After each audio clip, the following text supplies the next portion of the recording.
السلام عليكم ورحمة الله وبركاته. بسم الله الرحمن الرحيم. الحمد لله رب العالمين والعاقبة للمتقين والصلاة والسلام على رسوله الأنبياء والمرسلين وعلى آله وأصحابه أجمعين أما بعد. So now we come on to chapter number 4 of Imam Haddad's book, the Book of Assistance, and the chapter is about the inner and outer self, meaning we have the outward appearance, and then we have the inward, which is matters relating to the heart as such. So he says, "You must, O my brother, improve your inward aspect until it becomes better than your virtuous outward appearance. For the former is where the gaze of the real obtains, while the latter is where the envious gaze of creation is to be found. God never mentioned the inward and the outward in his book without beginning with the inward. And the Prophet used to pray, may blessings and peace be upon him, sallallahu alaihi wasallam, O God, make my inward better than my outward, and make my outward virtuous." Let's pause it for a moment and just take some lessons. He starts off by saying, see, we all have the outward appearance which people see, but then we have the inner self, okay, the inward aspect which no one sees, but it is the matters of the heart. And they're things that we don't really give much preference to. Many people will do actions related to the outward appearance. For example, they may wear the jubbah, they may wear the hijab, they may have the beard and so forth. And yet they will think, whilst these are things which are somewhat praiseworthy, the beard being the sunnah, the hijab being an obligation, but people will do things relate to the outward appearance and think that, I've attained piety, I'm a good person, I've ticked the boxes of what Allah wants me to do, yet completely forgetting and foregoing what Allah's mentioned in regards to the inward aspect. And that's more important, or at least just as important.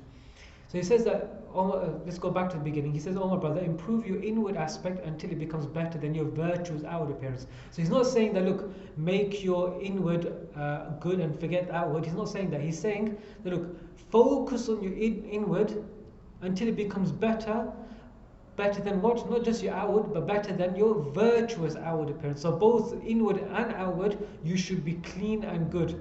You should focus on both aspects, the inward and the outward of yourself, the inner and the outer self. But your inner self should be, mean the soul, and the matters of the heart should be more given more preference, or should be better and more virtuous than your outward appearance. And then he goes on to say, look, Allah, the real, al-haq, he looks and focuses on the matters of the heart.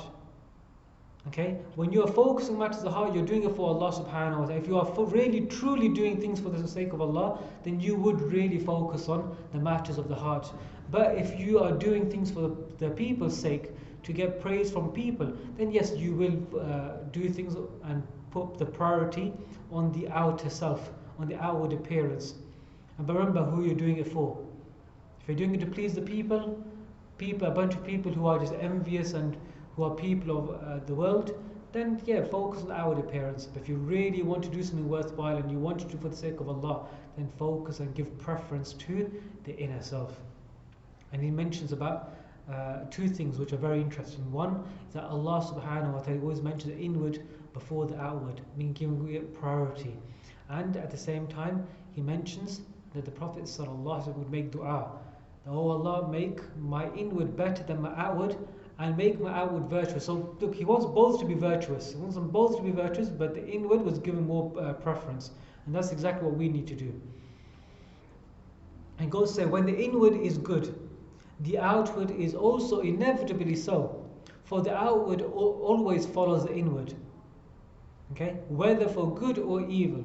So basically, if you want to focus on outward, it's not that we neglect it, but if you focus on your inward, then by default it will manifest, the goodness inside will manifest itself through your actions, on your outer appearance anyway. So it's a win-win situation. But the same goes for evil. If there's evil inside the heart, there's evil inside you, then that will also crop up and it will manifest itself through action as well. So it's That's why preference is given and priority is given to focusing on the inward, because the outward will automatically put itself in order. The Messenger of God sallallahu alaihi wasallam said, "In the body there lies a small piece of flesh. When it is good, the rest of the body is good also. And when it is corrupt, the rest of the body becomes corrupt also. It is the heart." So hence the hadith says it all. Very straightforward hadith, but a very powerful one. Know that the one who claims to have a thriving inward, but whose outward has been corrupted by his abandoning outward acts of disobedience, is a pretender and a liar. So he's saying that anyone that claims that, my the inner self, I've been focusing on purification of the soul and so forth. I've really done it, but yet the outward appearance or the outward aspect is corrupt.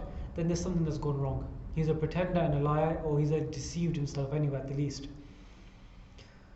The one who exerts himself in the reform of his outward aspect by caring about the way he dresses and appears, speaks, moves, sits, stands and walks, but leaves his inward full of repellent attributes and vile traits, is one of the people of affectation and ostentation, who have turned away from the Lord.